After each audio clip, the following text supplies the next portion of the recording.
le ali ie le atuai, le fai mea e mawhai, au ngā luenga e lelei, mātou te ofo hai, e o mai uma atunu u, e i foia te oe, au alo malo file, e mu ua wha atu i nā mai. Le tupu o le au pa ia, le tupu e o lai, e tonu ma ua mausali, o au mea na e whai, e o mai uma atunu u, e i foia te oe au walo malo file mu, ua wha atu i nā mai. O ai se nā te le matau, i lo matau tia, o lo sua whai e o vai, o ai se le vivi e o mai o matunu u, e i foia te oe au walo malo file, e mu ua wha atu i nā mai. Hallelujah, hallelujah, hallelujah. E pa ia mamamalu oe te la e le vi inga e te pat e vi inga. Sili lava oe. Yo, pai mea uma mātou te manatu iai. Mātou whapeane, whapaleina oe, whaane ene e ina oe, siti alo suafa e te la e le vi inga. Whamanuina alo suafa e lea unoa nei vaengo, lea fiafi ia. Tā pena fo i lau whanau mo le whasoa e whaftai atu o mātou loto nei aso ato i lau te ita inga. Ua tau mai fo inisi o lau ainga sa whawhia ngai ma. Ngā luenga te uti mwhaiva e whaftai ai o mātou loto le ele ie. Ona o lau ta ita inga ma lau maluti anga. Whaftai le mano le toto Iesu Keriso sa sau mai. I le ulu whafo ma le ulu whale o tangata. Ia i uato mea uma i louvi inga. Ia na mātou wala au nei a fiafi. Fe soa ni mai oelo mātou atua. Whai e oe mea sile. Awina mai lau wanganga pa ia tauto o lua mai mātou. Awa ale poloka lame a lau whanau lele. Ie mātou whanau. Longa ma whasoa. Ia i umea umalawa i louvi inga no Iesu. Amene, amene. Ia. Pa tala whatu ile. Pa ia mana malu o e sa moro wa tunu. Ia olo e. Aleluia olo. E mai mo mai ta por kalame ile nei a fiafi. Famuli atu le atua i fuafanga por kalame uma fai o le a fiafi. Aleluia nis fo i ia o lato to fanga i o nis fo i o lo fai mali atu le ta vale anga i atu le farfainga luenga o nis fo botaliu mai farfainga luenga. Ia na wa Feiloa e maltina mal whanau, i o nai whanau fo isaia ia o onga ia le ua maua se ava noa i le a fiafi fo ia e feiloa ia i male tapua inga altina sa il fale po ai lava o e o whaabuli il fale. Po le ango, po le anti, sia vi ia leli. E se le mata mo fie a vi ia leli o le tatou wawai atu. I le anga le lei sili ese o le atua. Hallelujah, tatou te tauwi maina i le aso, ma le aso, ia vi leli. parasi mai nei uanga le fai ungole o le aso nei ia pe atai bintu ai le onga fa so solo mai ai ia wa parasi nei uanga ele oni wanga maralosi ai po wanga ele tau mai tutuila tele ti munga i America Samoa ile auli malta au matangi ia lele tatou te whaamanu whaaftai ile atua ia na whaamanu ianga. Hallelujah, praise God, ia vi ia lele. Leo ia i le upo le atua nei a fiafi, le taulanga a fiafi, le whanau le atua tatou te tau whaifasoa whatasi. Hallelujah, e lona manuia manona feta lai mai mo oe moa uma i tatou umalawa. Leo i tusi le a eskielu i lona mata upo e toru suma le fitu. Hallelujah, praise God. Ia o le tusi masani la uma so ia faiso fo il fasoa ia o le atua e fou la bole fionga le atua i te mi umo se me ai lolo se me ai sua mali ia e tau ai lo fina ngalo malo loto haleluya ia o ina i o tatou mafofau tatou te vava ia tuai haleluya i lau savalinga faalenga nga o tatou i ala haleluya nei lunga ia te ule a o le li nei aveina e au ile nganga o le li mana tuina u ile fanua la ngotasi u atumu ivi haleluya na ole atua na te sila fia mai fai upule haleluya el fai upule e lua el fai upra le lua fa pe o taita ina ne au ia fata milo ai lava fauta foi ua matua tele lava ile funga ele fauta foi ua matua mamango lava fa mai le foi pule tolu ona fai mai le ia te u le atali I o le tangata e mafai ea ona toe ola o ia ivi ona o tali atua I lea leli I le atua e ua e sila fia lava e oe o le fesili mai a le atua e toe ola ivi. O le fe au lao le ia fiafi le atua ua na o oe lava e te silafia.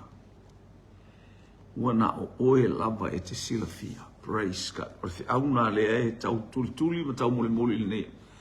E na o le atua na te silafia o tātou tangata ma mea umalanga o ia na ia whaia mea uma. Hallelujah. O ia watu hinga le muta anga hallelujah o lea mea ma lea mea e o lava I le tangata hallelujah wa sila fia foi hale o le aso e whana wai ma le aso e oti ai o le aso e toto ai ma le aso e lia ina e sila fia e le atua mea a o le ola vi ia le atua ia na o le atua na te sila fia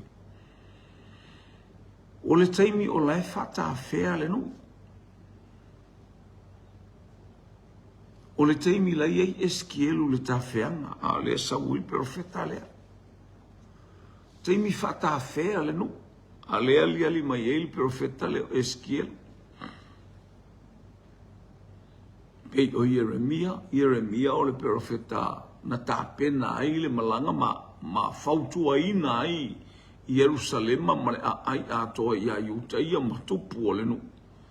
Ia whaalongo mai le upo le atua ia e ese le whainga tāo le no. Le ipe a le whapena I tātou I lea taimi ma lea taimi tātou te whaasoa ia whionga le atua. Awani o tātou whainga tā.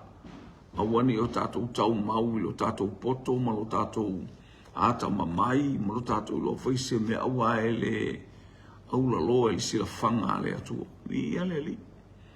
O le teimi o le tawhea ngā whaila tawhea le nu o le atau iwi mamango. Le whapea mai leu whautala o whaalinga o iwi mamango.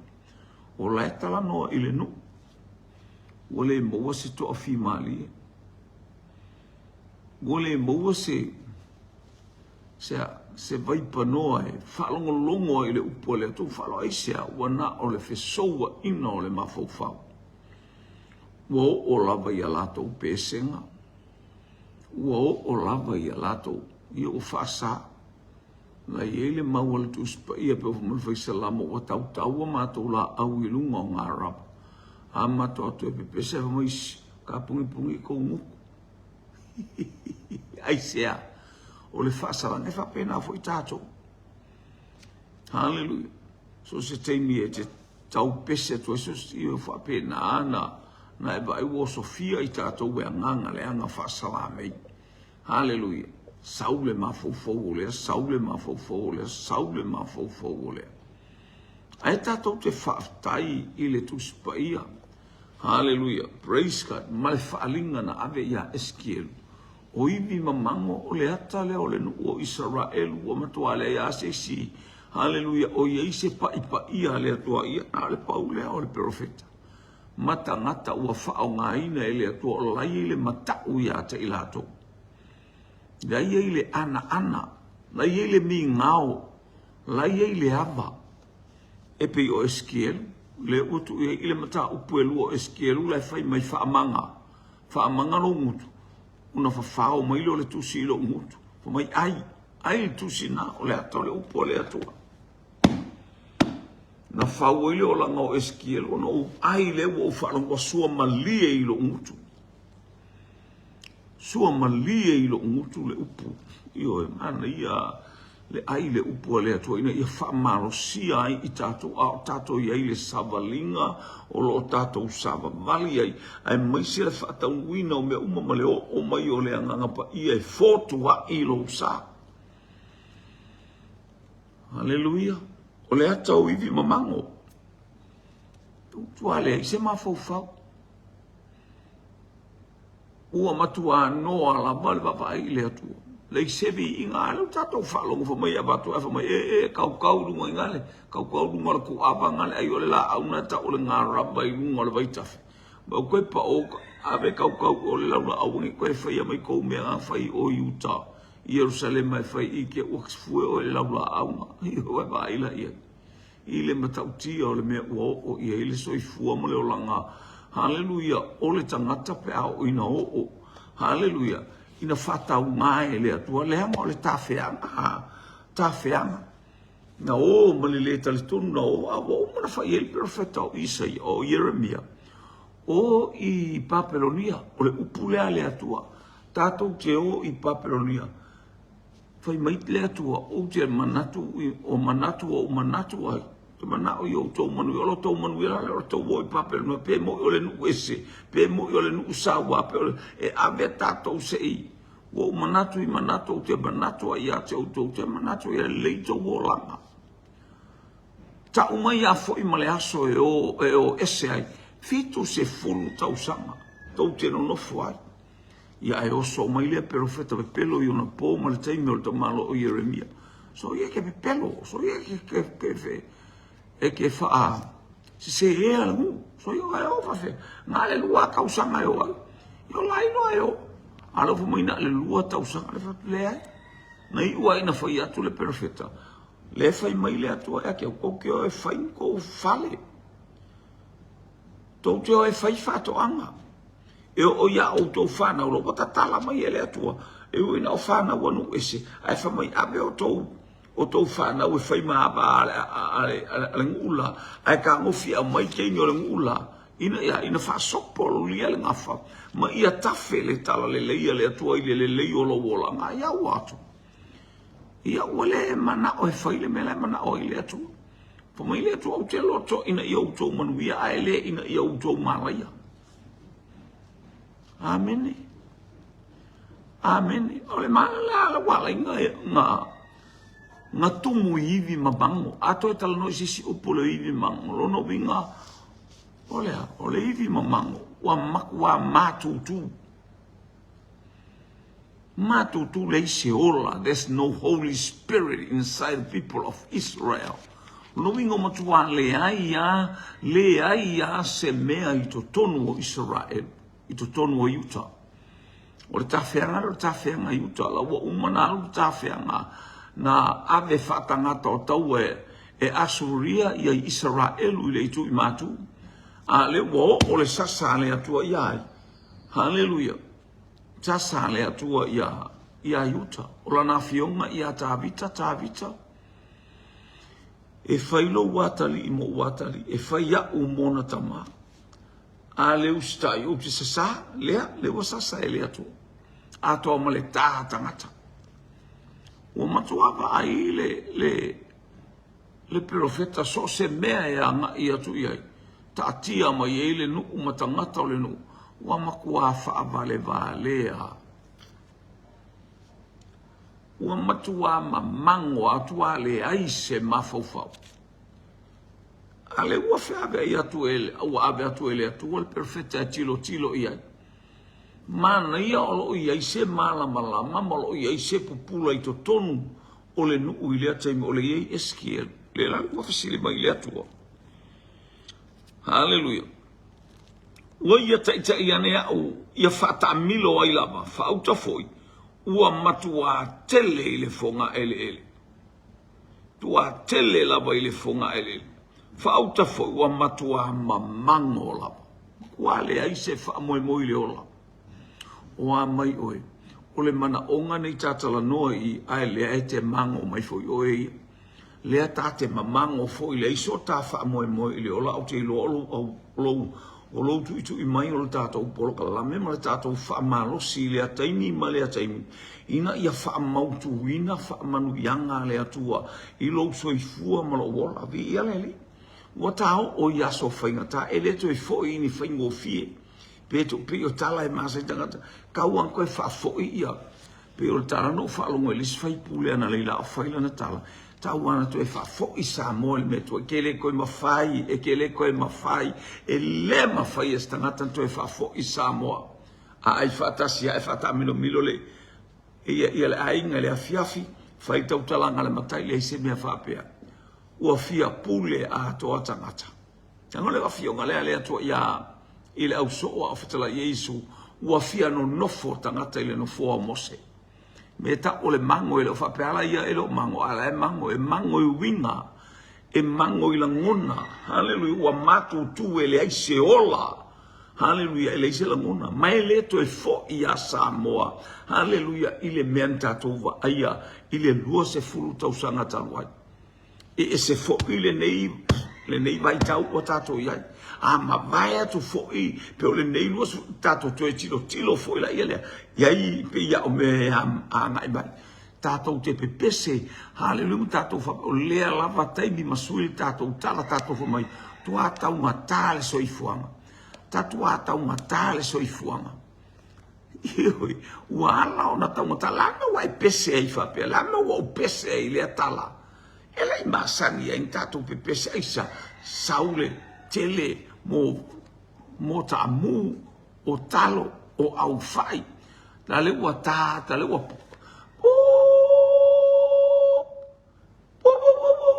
o le mata lauta po o le faivo o taulele o le nu a lele sao i uta e matua le ai asea se tinga ina ua mai la le ua toso atu le pao la le ua alo atu la le ua pao sami la le ua momoe ia haleluia a la le ua e foi lunga le lau fau ia fulu lau mata ioi le ua so atu i lalo ale ua vaku kakia mai le malava yang oka ai le malava ai le ulapo filoa le tatia mai lalo le ulapa ana na fatu amoki io e saule si malana tui mo meu mata ele dalis e molo tro no fale ele na va alu ngolo va e tu no va per un pe fani a maua ilea mata lauta il temi sata ilea lea nganga a fai e fia nganga a fai ole nganga maria ai atu matua ai man e tele fesili ilea me fai mai wata matal so i fuanga ore tangata le ngalue le ngalue ine wala to fo New Zealand le ngalue alu Australia le ngalue ole afa fena ngalue in New Zealand ma Australia even your family I lo lama a inga tele faina to o se talo I lo lama fanua ele ma faina e alu sasa hallelujah ole afa fela na alu in New Zealand te ngalue ia o ia yo le fa fo mai ni si o tangata fo ia ele o atu mo me ngal venga fa vai te ia po le alo fai mai eselo laula fovao ini ai watu ese ale tau oni usila fatino ai ngaruenga ese lo wala tu e te tau le mafaina tau wani ap e usule vage au maloli matulo tau le mafaina mingo italo fai ya uto ingaruenga o loftai ai mauto i lea tai au maleta le tau mai tangata o tato wa leo atu iso isia wali safai mamang tasi ala to e foi mai lo le fiat e sili ala lo no manga nai lo le usu le vaveao a o le vaveao fo e moe le leia mai le tai au fato au suane alu ila na solo fanua yo isi nu e hoi ta vale iuta e fato a va pena sili atu lea haleluia a o mafaufonga o ia ua mango atoa ua matu tu le se mafaufau le se ola o ia na le fesoua ina o le lopo le alme atu lea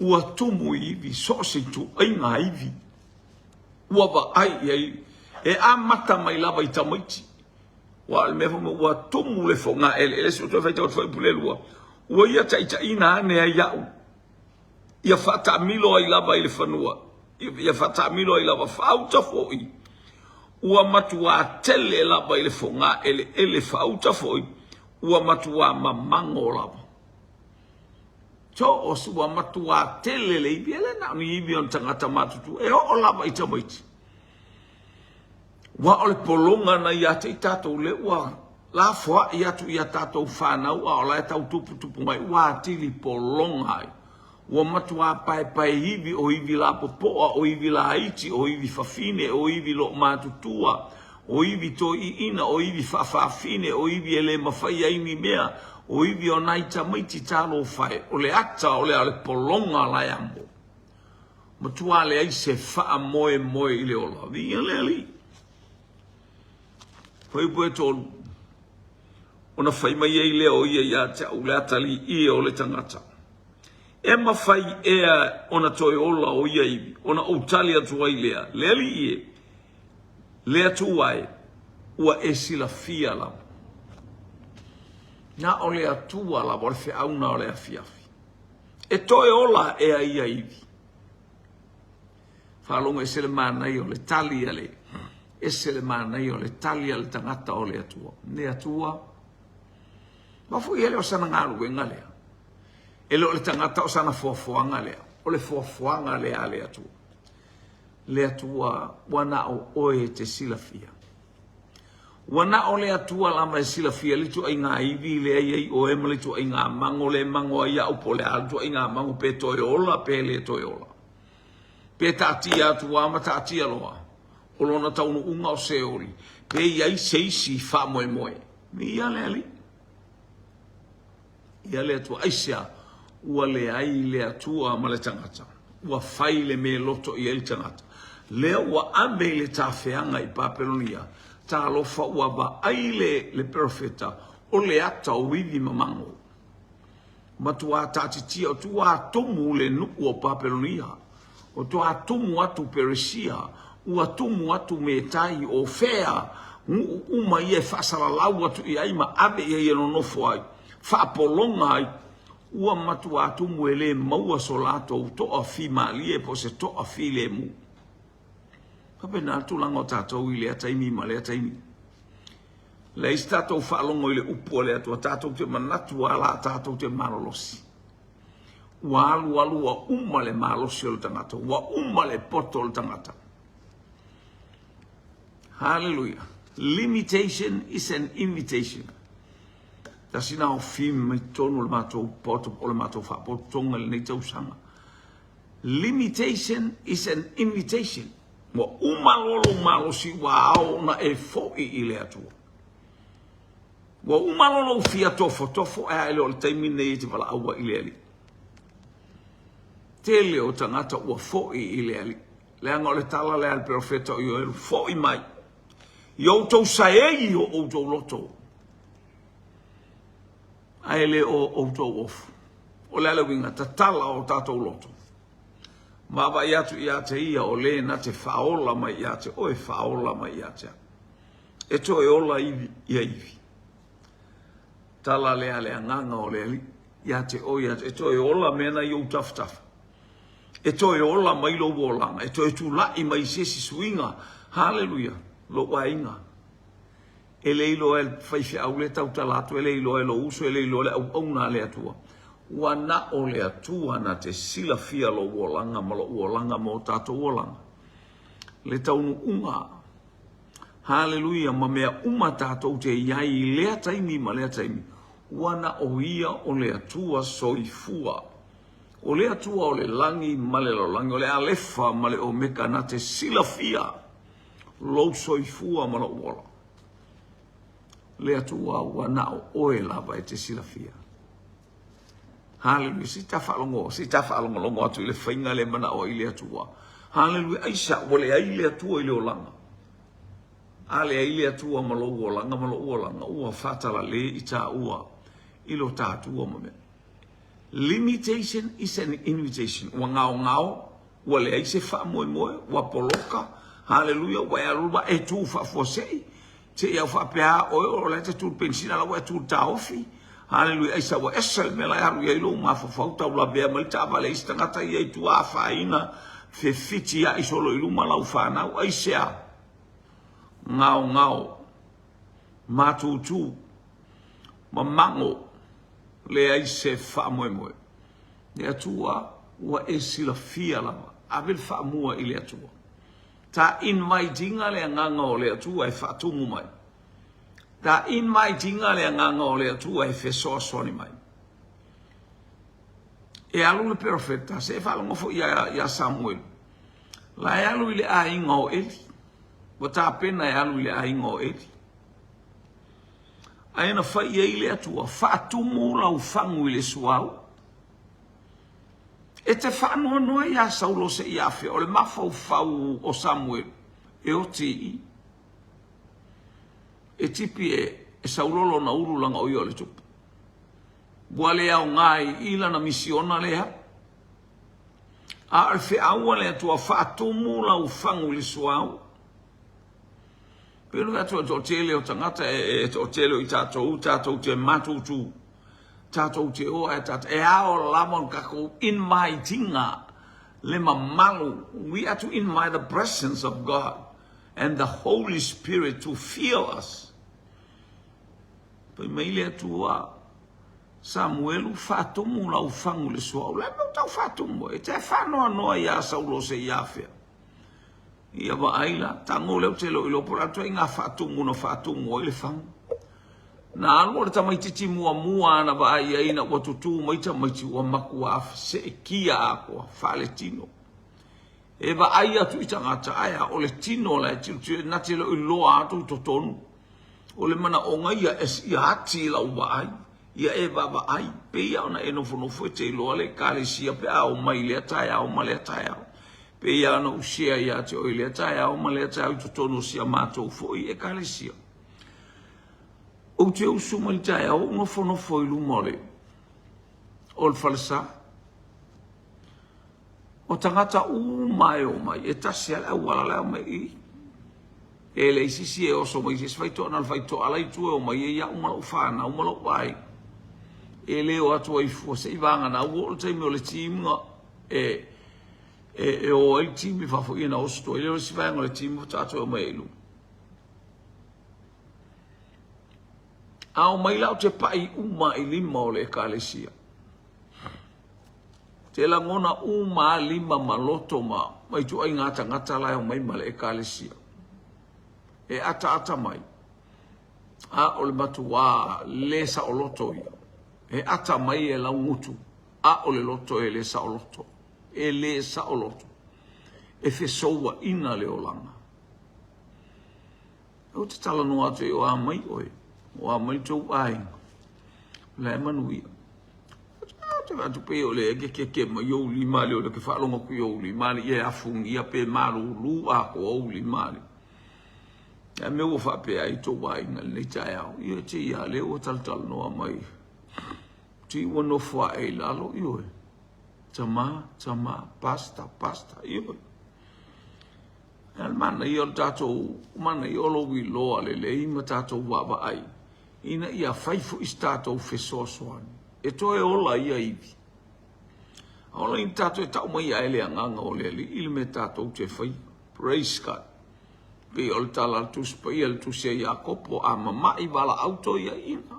O mai se i whai se tatalo. Io e tatalo i le anganga. Ina ia, mai o tātou malama i mea uma. Ele whape tātou te tatalo, whae tātou te ilo, tangata le tātou te tatalo iei. Ke le angi mea ia e mawhaki ai. Hallelujah. Aua i ele mai e kiua ile. Ele whare ma. Mai suka la i ele fuala au suka. Toto maualunga la ea ngongo i vai la au muku ma fuala au fo.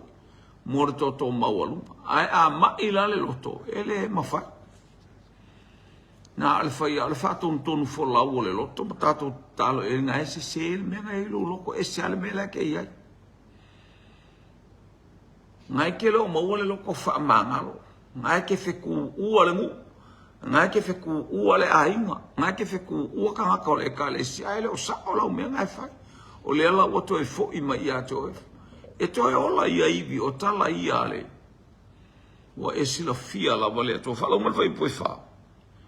Ona whetala i mai lea o ia tau. Ia eva valo atu i nā iwi.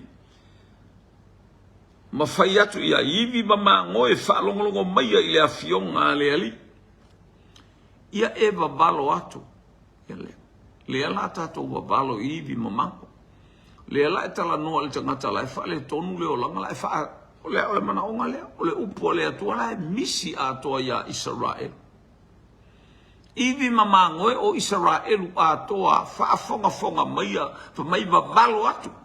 Ale o whaalongolongo mai i lea fionga le atua. Ia leo lea fionga le atua le misi. La e whai ale poto. La e whai ale ata mai o mafu whaunga su e se awala koe fo ia Jerusalem ai le ai. E lo le fina ngalo na o le atua. Le fina ngalo le atua ia o ina o ile mea le ua e no fuai nei. A e toi foi o le mea e tasi e lea o ina oi. Le tau ma whai awala ese te tala noa atu.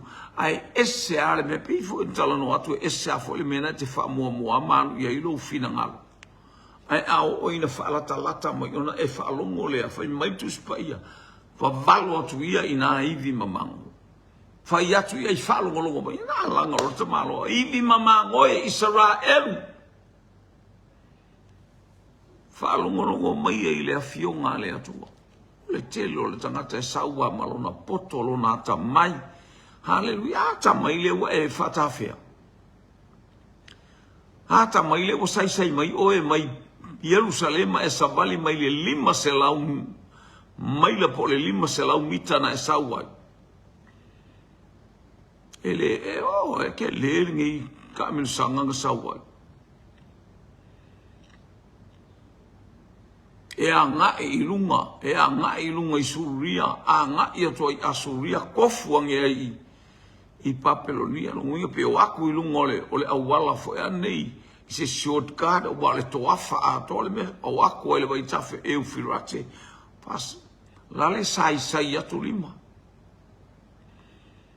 ale wa mai ele atu babalo atu lona winga la ma wolte mitate la mai wolte mitate fa malosi ai i tatou fo i malo tatou ai ua tatou ai ile mato tu o le soifuanga ma le olanga le temine. Hallelujah, o lisina le alua ile lo tu ai fo i mai. E tu e fo i mai ya back ile mesa masani ai. Hallelujah. E fo i mai ya tu e fo ile mesa masani ai le olanga. O le fa maualunga, o le palau vale, o le fasi to olua. O upu e fai le ainga, o tala e fai le tangata, o le fa nau alisi ainga. Ya me to foi ele foi ela ufana wa o tala foi fana o lista ngata ma kwale o inga la ufana le o ina tata ufana we foi ya cha ele se me la tele ya tala foi fana o le kalesia ale o inga la ufana i ale ali po o le foi fia o te tala no fato no le o ke fa como fofo la na le o sky me la ufana o ya kia ele foi la o le tala fo el tuspa ia le usta ia tu le laufana ia tu ai manga ia ka ayo fala manga ia ngofo ko kirkir le topo sa o le mele langa le te le tatou ave nganga le lalolangi mana kele ka ngaka ai le sa o ka ko kala ye fa le kalesia ese laulaunga ai ese ala ai le kalesia le me fa ku ye le olanga lau fanga ai le o fai mai ase ka ngaka o le kalesia awaile o mawale nganga le fingala ngale ia tauna sau fo le tanga to le kalesia fa pe mai fiu lo fanga ulele sole lau fanga ulale yo e pe al tala ya ho feni ma fine aso a ia ka alo fa finge yo e pe o la ko me ka alo fa finge o le kalesia e mai se o fia i fa finge o ko ma kaulanga e ave a ia e ba ko esenga ayo le afo esenga ayo le fasi o fasi pobi ma fasi ku fa anga ma me uma ia ayo a mi o le anga ma muli lua ma fa finge a io se ba valo atu ina ibi ole mana unga ole nei afiafi una o oe la bale atu te sila fi ale o salu fato nunga le o salu fato nunga o ole upole atu fa ye fa longo le upole atu a o lole ia le atu praise God ia le tati lo tato por kalame le taiao por kalame le uli por kalame le afiafi aso uma Haleluya, fai se malolonga foi mata pena mo le asto na isa unye mo le asa. E a mata foi ale asa ina ala fai atu ai taiao a reto male waina i taiao. Ai le imatala maile le taiao. Ta pena ai ina watu leonis pol kala mele asa. Ole mana onga. Fa longo mai ba valo atu. Ma valo ai kai mi uma pol kala me ese Pokalame tutuli maleafi o le pokalame maile atua. Ai mainu o le pokalame maile atua. Hallelujah, praise God. Male taulanga afiafi pe on tato ia o le pokalame maile atua. Ina ia tupu o tato to valo atu. Minaba valo atu ia ina aivi ia e fai atu fa longo maia ile afionga ale atua. Io le afionga ale atua le mafuai. Ona fasalaina i tātou, fasalaina lo ainga, fasalaina sosiata si aisa, ele o ia se whaalongo i le upua le atua. E whai le upua le atua mau mea whaalongo lo. A o i le aso ngafua, ma le aso lua, ma aso umana vo. Ia ona a le te sila. Taimi uma le tau mawhaia, ina ia tātou iai fatas. O le ase mea ua tātou mawhaia, whai mai paulo te le imanatu ua o maua. Tātou te tāpā, tūlia i le tata, i le afionga le atua. Ina ia whaamalosi e bea tato le lopo le aso le e te maua i se whaamanu i ngā le ua misi. Le lopo le atai au. Amen. Ia e le se me te pole maua i lungo o penga ta whailangi le tātou pokaram te su e atua maua. Pe a whai e tito e fia tilo. Po le ase mea ia i le ata o iwi mamango a wawavena e aluese. Po wawavena toe a mata lau sifi. Ale mana ia lau whaalongolongo, au e te whaalongolongo pe ai alu e whai lau sifi. E iei te mea te toe saua. Olo o iai pea le anganga pa ia o le atua. Whaatasi lana a fionga ua momoli atu i lea teimi, ma lea teimi. Ina ia nofo uta iai, ma ia o tātou nofo iloa, ma ia tātou nofo o ina o tātou nofo whaatali tali a o e whaatali ia iowa. E whafowina o lātou wolang. Sisia e o lātou apa au e pei o aeto. E tau whetuli e le vai e sāwa mali e le tinga aina. Eisea, leanga o le poloka lame nau le loto e whatali i le atua. Ina ia na whaamanuianga le ma mai i lea taimi ma lea taimi lau ainga. Ia leli. Whai upule e whaavavalotu ia. Whai atu iai. Iwi mangoe whalongolongo mai i le afionga le atua. Israelu. Samoa e lo watunu lo uso lo utua fine. Whalongolongo mai i le fetala i mai o le atua. I le afionga le atua. E le o le poto o le whaiwhiau. E le te le whalongolongo mai se ata mai o se whaiwhiau e sa atua. E whalongolongo i le fetala i mai o le anganga pa. Ia whatasi foi maa uia. Wana awa o se mea whainga luenga o lo anga i atua i le leo le anganga pa ia.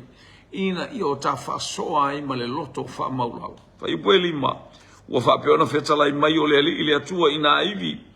Whauta o te whaulu ane le manava i to tonu ia te autou.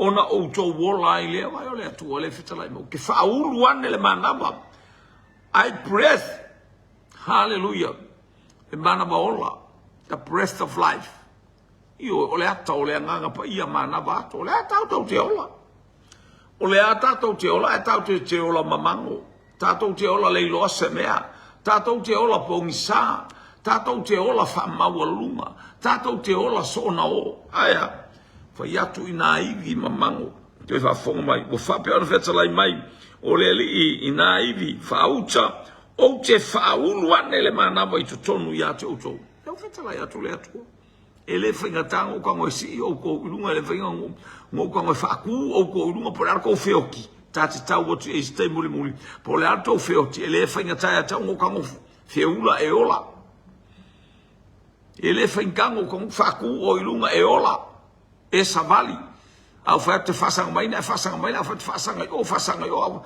so sto inga volontati na mele ai os fa mo ya te oi wana o au o le atua o te faola ya te oi poe ono a faila fitala mai le to mo ono fa uia e le ole mana vai to tonu ona ivi o fa pe fitala mai ole ali le atua I na ivi fa uta o te faulu ane le mana vai to tonu ya te o ona o to wola ile ona tala no anga ile nganga pa ia wa po le ano wola ma e malosi poto tele le tupe ma tama ainga lo ainga something's missing in your life la ile me la misi ai tele o maua Yesu tatou tele o maua Yesu e tatou te loa Yesu o le faola tatou te loa le tua o lo tatou to le na faia o e te faia o le tua a wa o ma la kiki ai tele malam a umane ile atua na atu e fai fasta e pala o vale ko ia e bala awa la wa kolon ka mama lon kinga hallelujah ele o se anga nan tu se tato te ola fa pena a tato tau te le loa una faulu ane le ol mana but then I breath hallelujah the life inside them o le ata o le mana mai o le ola o le ata o le nganga pa without Holy Spirit ile mta upes fuma lua tu sen mua mua al kolnito mta upes fulu lua a olona fai upu e tolu ale ele se tangata na te taua o Yesu o le ali ma le faola pe a unua ma le nganga pa ia na te taua tua na mea e ma faia na e tautala ai ke ilole le ai o se mea o sau ila upuranga o le umatu ai lua lua misa ma lo tolu ai lua o faitala o lista ngata ai lua o ngā oi e ngā se mea le ainga haya e tupu mai ai ati o le misa ilo umana o le ita ke manga o au mai le ita ile ataimi hallelujah hallelujah ele le ile atua praise God te le mafaila te mafaya na balau o Yesu le li marfaola amen o ai le li marfaola o Yesu e mafaya na e alanga mafaya na e alanga e matua e pongisa e te le malama le tangata lea o ia le te olai pa mai le atua faulu ia ile manaba io e welima nga manaba e o te faulu ane le manaba i to tonu ia te auto ona auto wola ilea o te avane foi iua ia te auto o te avane foi iua ia te auto lea ia la amakanga so o marikangaka la e tu mai o tangata ola la ia ilo ua a le la baku ia ke oele nganga pa ia femilo sa ia ma ten ma e loa vai o e falo ngolongo hallelujah le ua batu le ua o le memo mo te abatu foi iua ia te ilato ia femilo sa i ma e loa le mana faola o le tu ngapa ia ke oe hallelujah fai punai ono o te avane fo iua ia te auto ma o fatu puina e a ano yo ia te auto ma o fiofi ia te auto mi pau a mai le ua a mai a ango a mai pau ala ia pale a ilo kingolea aya o le tino fale a nganga le wamatu tonu ia te oe o le tino fale a nganga i fo le tino fale a nganga hallelujah e iai lo tino whaleanganga. Ioe, leua e loa o pia api tātou wele atua I whamanu yanga whaleanganga, whalongo foi. O te whatupuina e a ano ia te utou. Maufi ia te utou I pau. Laua o manga wha pau lau kingo la e te kumai o e iwi mamango. A o lai e ilo kangaka. Mora kangaka whawale I loa se mea awhai. Ele o iai lea nganga pa I e to tonu ia te. Ele o iai lea nganga o le atua e te. E te malosi ai. Hallelujah. E le fesoua ina ai oe. Po ama tangi vale yangi mai lea mea lo ni matangi au kala kangaka ma upua tangata. E ke malosi se ala we e yo ango fale nganga. E yo vivi au al kamare ka ya lo malu. E malili lo. E tai alo e tangata e malili. I tala tangata, tala fifete, tala palau vale o aitu ai ngā tala masoa. E tai ai loa o e malili loa. Ia leli. Praise God. O te tuina tu fo ile manava I to tonu ia te o tau e ola fo I o tau.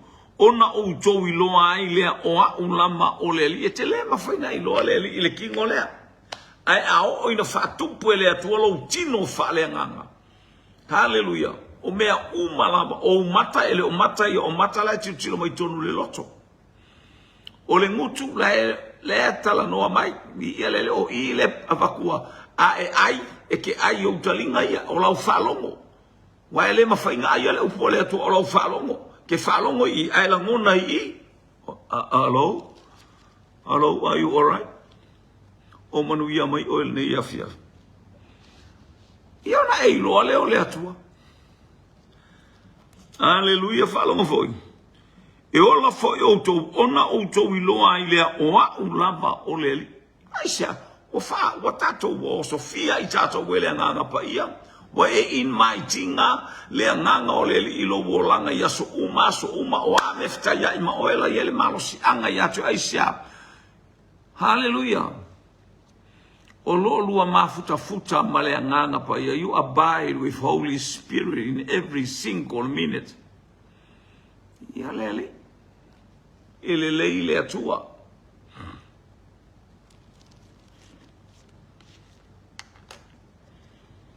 Ona overvalo atua I lea. Pei ona poloa ina wau. Ua overvalo atu. Ai ngase se. Wow. Fai upo fitu wa poloa I mai o te valo le o fola le tuspai. O te valo atua.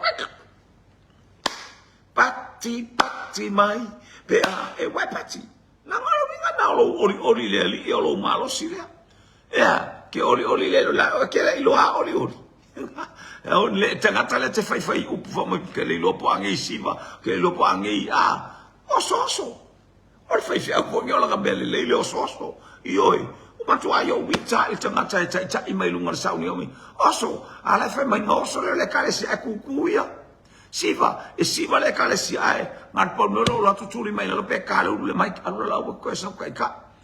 Ioi, o le fa pena foi ngai I el fatu lungo la pe kale si, pe la kukuli. E o le fa ili. E o me o mai ngai me o ya tunga. Hallelujah. Pe fa mai se tala pe ki ke walo lu, nganga ese ka finga me. O fa ya ngame. Kala go ile tu ola tala nona tala no ile tu o nge ko nganga ese mai ke len fa fa makala alem fa makala ka ngakala upula nganga ese kafi ka ki ngai kalinga ele se tu fa afo te fa so sai mai ki ngai e fa fonga ole tu e fa long o lo le fa ka ku spa ia e malo fa long lo me ai skraka amen lea de balong le fa po fitu wa over valo atu Pei ona pola ina wa overvalo atu ai ngase se. Wow! Hallelujah! Ele vala au aya lale osana. Ol menga ka ngase. E fa pe fa fianga ngase, pe fa fianga se. Ya ngase gawa mingoi. Ai sea ua ulu atu le mana ba o le nganga pa ia ele o se tangata. ele o eskielu a ole nganga ole atua ua ulu atu a le ile nganga ole ali ke fai mea makuku wa ke fai ama mea mamango ile ekalesia nga o mea mango ama mea makuku ke fai ke sawai ke makuku ke sawai ke mango ke le mafainga e fakingo se mea mangase se oso fatalofa la fakalofa fusi mai le mana ia wa fusi ai for ko luolis ai sia you wala o ele nganga pa ia feasongi pa ia manga ia mele tua ke ia wa kisi for ko luolis io fatanga o ele tua feilo se vanga nalo feilo ai e se mafuanga nga feilo ai lo mau se e alwa se e kisi ko ruol fai fiau e lo peke ma e uma ia malo alo langa e se mena te mafau ai mafau e songia tu i ta lo fatu i mai fia mai le fato nunga le nganga pa ia o te va valo atu a u falo ngo atu u ngase se ia leli desta ngata na lua ile lotu e na le mata ele ia se me ma te valo atu pe o te feta la ia tu avat na tu am tilo io a wa tu foi me tilo se tasi haleluya posisia sa wa tu e mingoi wa maka nga ese kulanga we e a mata tu ana mingoi nga e wa le fatu muina o le fa unga wa mata na au wa ola au ona ile stangata wa ola fa masani ile stangata wa ola mau le maftanga mo stanga pe ya wa le vanga no mafkare winga na o i se me mana o ai le kalesia pe fatino haleluya na taulanga wa ele mangu ya kupe ngai kan wa se i mai lo kupe haleluya amatan se iane la amatan tailima su sene la wai ngai se yar kala lua kala lima kala se furu kala la le wa sa umar se la kala haleluya dale wa tangatu moa ko sia langa wa mana ba tu le ola i tonu ya te oi ai afa ele se ola ngale pa wa ngale me ole kupele nga sa uma o wa fia ka usanga e au ele tua ngalo sa wa ngala lima kala ele se kupolo wolanga aya na ole tutua aisia e kele ola ngona se mea mai le Ane bo lo falo mo e semana ia vi ia le tu al falo mo le wo pa o tu a ngase se okay va valo atu au falo mo atu ngase se sa vali atu a fatalofa ia haleluya kalma ke ho soli ma ke ainga mar ke ngele ia wol fain fainga ainga e fia ile atu wa ma wa se si lo wa ainga I to tonu o le fa aola tanga ia le ali e po vanu ua ova yatu fauta ua tupu ae ua maano ia te ila tou le ua kupura kangaka ele o ua ia a o le ua faaleanganga maano faaleanganga ua olono winga o le malo si anga fau ua tupu ia te oe ua tupu ia te I tatou haleluya tatou te fa malosi ai mo tatou alalanga ai ma wala au a vale tamae. Praise God. Ona fetala ia ua ova iatu ua tupua e ua maano ia te ilato ua ufitia fo ilato ule pau ua le aise manaba I tonu ia te ilato ua le aise manaba kusa le ua ufikia o le memo mua ngā le ua matai hallelujah ia e whalongo mai ia se whalongo la le whaipueiva ona fetala mai lea o ia te au vavalo atu ia ile manaba le wae vavalo o le ata o le tō atu o le nganga pa ia u whatanga oe ia o ita ua manaba atu whaau unga ta tango ile atu e whaau unga ilunga o le kalesia ia lana whaau unga ilunga o whanau o le kalesia ma tangata o le kalesia ina ia ola matupu ola mai lo se mea talewa e ese ale vavalo ese le manaba o le vavalo la unga tuspa ia manaba fatanga le nganga pa ia e a fio I tonu o tangata taitasi. Praise God. O lo whapea o na whetalai mai o le ali I le atua mana vai ina sa uia mai matamatangi e wha. Sa sae mātu tonga masisifo. Tala noi tonga, tala noi I saute. Hallelujah. Ina sa uia mai matamatangi e wha ma ia mana vatu. Ia tangata fasia. Ia tau tato tangata whale tonu o tangata vai. Tangata fasia e le aise ola e peita a o le tangata fasia o tangata whememe ai. Le aise mautonu. O le tangata fasia o le tangata ele o iai se whau unga le anganga pa ia I tūlanga whale anganga. Hallelujah. A wa mana mai wa e whalongo inga. Wa e tangi. Wa e savali. Wa e whatalofa. Hallelujah. Se vai fai fiauna e fefe ai wa leo o luma e te leo wa e fatalo for fai wa te for fai fiau vai me wa fatalo fat my fear that is the work of the Holy Spirit wa tupu le nganga pa ia wa yai le nganga pa ia ngalue mai ngalue atu ina wa e tu lai mai falongo I le fionga le atua la le wa mana vai ma na batu ina tangata fasia o oe ma o le tangata fasia leva na e afaina leva na e manuanua hallelujah praise God leva na e tatia I ala e pe o le tangata na sauma Yerusalema la le tatia I ala ai o mai foi tangata ma Yerusalema e le hallelujah la tau te le faola e saule Samaria wo o ina pa ia te oe le Samaria ngalelei o le anganga pa ia ma fatula ia te oi falong man fai pule se fulu